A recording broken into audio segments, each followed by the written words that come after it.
His face is recognized all over the world, the young medical student who became a revolutionary icon. But was Che Guevara a heroic champion of the poor or a ruthless warlord who left a legacy of repression? Order, order. Hey, where have I seen that guy before? Ahem. Your Honor, this is Ernesto Che Guevara. In the early 1950s, he left behind a privileged life as a medical student in Argentina to travel through rural Latin America. The poverty and misery he witnessed convinced him that saving lives required more than medicine.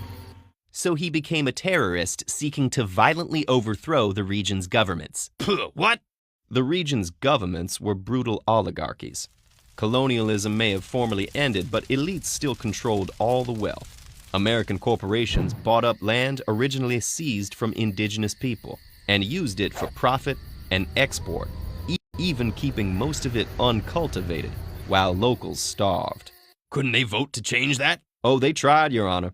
In 1953, Che came to Guatemala under the democratically elected government of President Arbenz. Arbenz passed reforms to redistribute some of this uncultivated land back to the people while compensating the landowners. But he was overthrown in a CIA-sponsored coup. The military was protecting against the seizure of private property and communist takeover. They were protecting corporate profits. And Che saw that they would use the fear of communism to overthrow any government that threatened those profits. So he took the lessons of Guatemala with him to Mexico. There he met exiled Cuban revolutionaries and decided to help them liberate their country. You mean help Fidel Castro turn a vibrant Cuba into a dictatorship? Dictatorship was what Cuba had before the revolution. Fulgencio Batista was a tyrant who came to power in a military coup. He turned Havana into a luxury playground for foreigners, while keeping Cubans mired in poverty and killing thousands in police crackdowns. Even President Kennedy called it the worst example of economic colonization, humiliation, and exploitation in the world. Whatever Batista's faults, it can't compare to the totalitarian nightmare Castro would create. Forced labor camps, torture of prisoners, no freedom to speak or to leave. But this isn't the trial of Fidel Castro, is it? Che Guevara was instrumental in helping Castro seize power. As a commander in his guerrilla army, he unleashed a reign of terror across the countryside, killing any suspected spies or dissenters. He also helped peasants build health clinics and schools, taught them to read, and even recited poetry to them.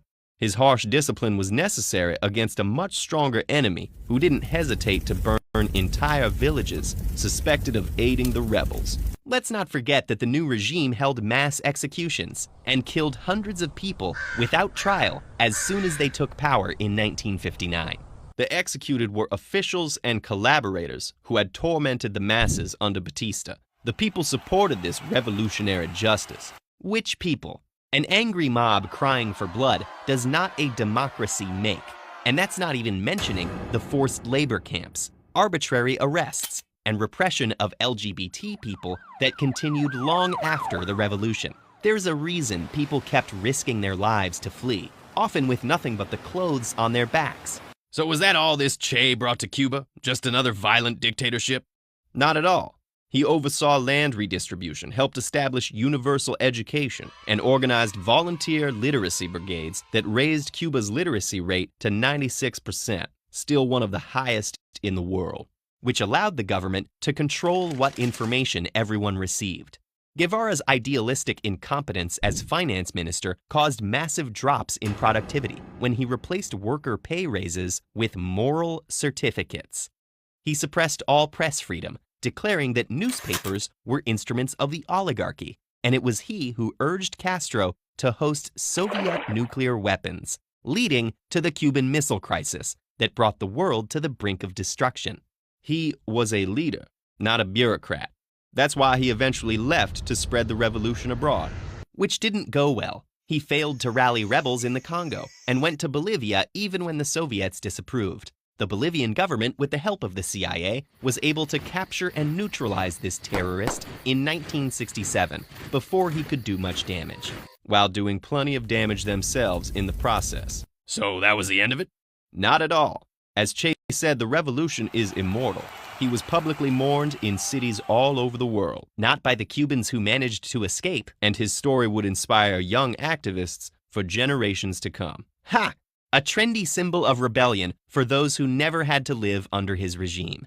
Symbols of revolution may become commodified, but the idea of a more just world remains. Maybe, but I'm not sharing my coffee. Che Guevara was captured and executed by government forces in Bolivia. His remains would not be found for another 30 years. But did he die a hero, or had he already become a villain? And should revolutions be judged by their ideals or their outcomes? These are the questions we face when we put history on trial.